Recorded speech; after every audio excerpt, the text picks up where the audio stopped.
My shorts are really short, so it doesn't look like I was wearing pants. I am wearing pants. Okay. 7 underrated tips for dads to level up their fitness.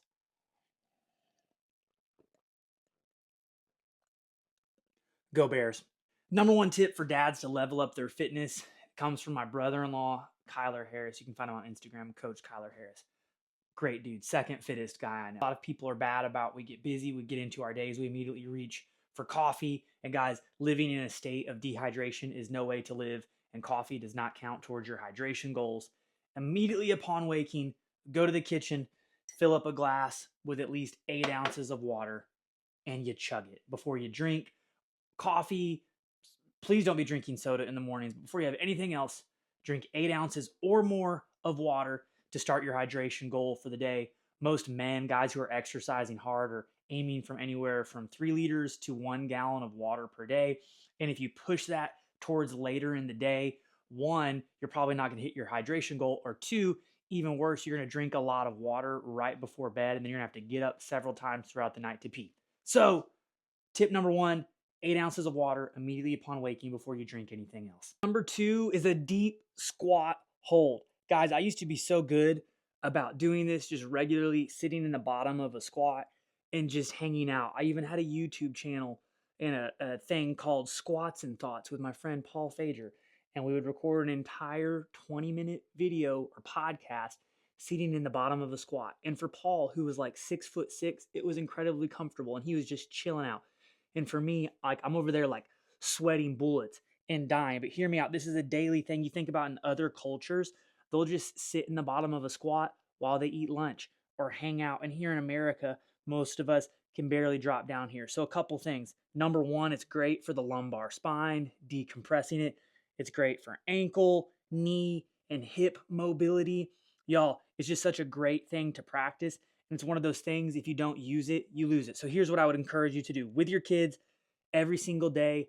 Drop down, hold a 60-second squat. It's going to be great for them since they sit at a desk all day at school. It's going to build both strength and mobility simultaneously every single day. 60 seconds, get it in. Oh! Real quick note, if your squat's really poor and it's really difficult for you to get down here, like, you can grab onto the corner of a couch or something for support. If you're in the gym, you can hold on to the squat rack for extra support. It just makes it a little bit easier. You can kind of explore around, try some different things. So if you can, go without something for support. If you need it, grab onto a couch or squat rack or table, counter, whatever you need to do to give yourself a little added support. Number three, y'all, when was the last time you stretched the bottom of your feet and your wrists?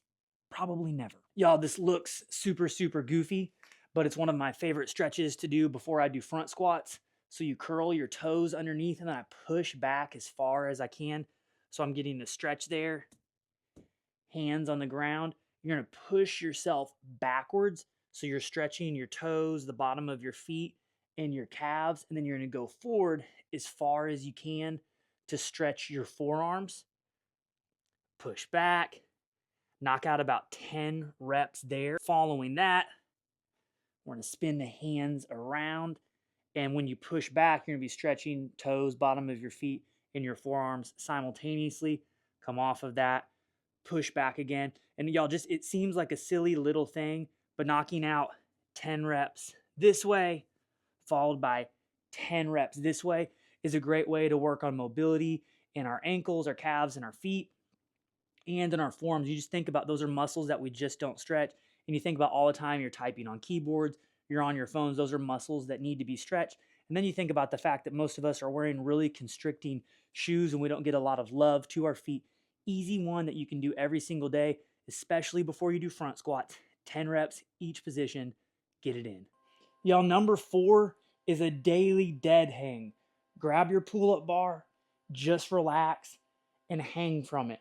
So like, just initially, I really feel a great stretch in my lats, and I feel it even more when I kind of let my head dip down a little bit. Y'all, great for decompression on the shoulders, on the spine, and then y'all, even just for working the grip strength. Probably the most viral YouTube video I've ever had was where I talked about Peter Attia's grip strength challenge, working on hanging from a pull-up bar for 2 minutes, and people just went crazy, like hating on him, talking about how there wasn't really a correlation. Hear me out.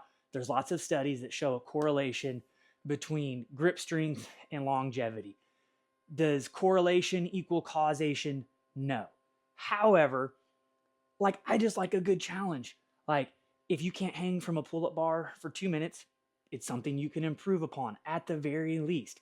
I did it and I was shocked how difficult it was. I tried it. I had not practiced dead hangs a lot and I just went for it and I was able to do 2 minutes, but hear me out.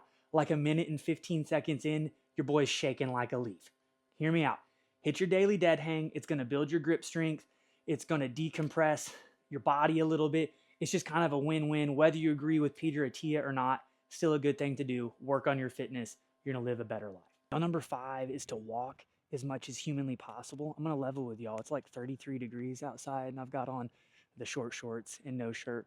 It is overcast, but hear me out.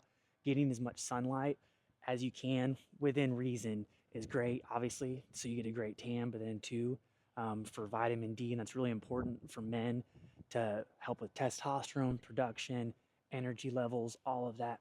There's also 0 chances that my neighbors don't think I'm certifiably insane. So I used to kind of hate on people saying to get 10,000 steps a day, but the older I get, the more I realize that just as a society, we're very lazy. We sit around at a desk all day, and even though I might work out, for an hour and a half a day, then I look at my life and I'm sitting around at a desk all day typing on a computer, and I just don't think that was the way that we're meant to live. So as a family, we've decided we're going to walk at least 3 days per week, even when it's cold. We're going to bundle up and we're going to get it in, and then we're just going to play as much as we possibly can with our kids. Less screen time, being as active as possible, because you think about how people used to live, it was manual labor all day. It was hunting and gathering. I don't think we were meant to sit on the couch each and every day. I'm not really counting my steps, but I am just trying to get in as much walking as I possibly can on my lunch breaks, parking further away from the store, taking the stairs, all of that. And then just the benefits of getting outdoors and getting in nature, getting the sunlight, hearing the birds chirping, not looking at screens. And when my family goes on walks, we notice we're having conversations that we wouldn't typically have when screens are available. It's a win-win-win, I think, for mental health, for family time, and for getting active. All right, y'all, number 6 is hitting your daily protein goal. First and foremost, we're going to prioritize whole foods. Guys, we go through at least 60 eggs a week. Would it be better to buy eggs that are like free range and from a farm and all of that? Yes, but your boy's balling on a budget, so I got to get this Kroger 60-pack over time as I make more money. Maybe I'll make the switch. Number 2, guys, I always keep cooked ground beef in the fridge. Sometimes I'll add it into my eggs. I'll use it at lunch. It's delicious. We're really big on chicken thighs right now. 1, because they're more delicious than chicken breasts. And then 2, there's more iron, there's more B vitamins and nutrients and good fats in chicken thighs.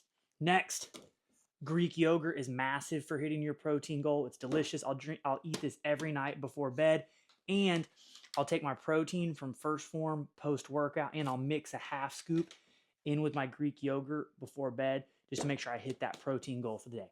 I personally aim for 1 gram of protein per pound of body weight every single day. Whole foods come first, but using a great protein powder, y'all, is an awesome way to make sure you hit your goal, and it breaks down faster post-workout, so you're able to aid in recovery better. I'll put the link for this in the episode description. My camera is incredibly crooked right now, but we're just going to roll with it. Number 7, knock out a few stretches with your kids every night before bed. I know there's a lot of argument if we should do static stretches or just mobility. Here's my take on it. A little bit of static stretching is great.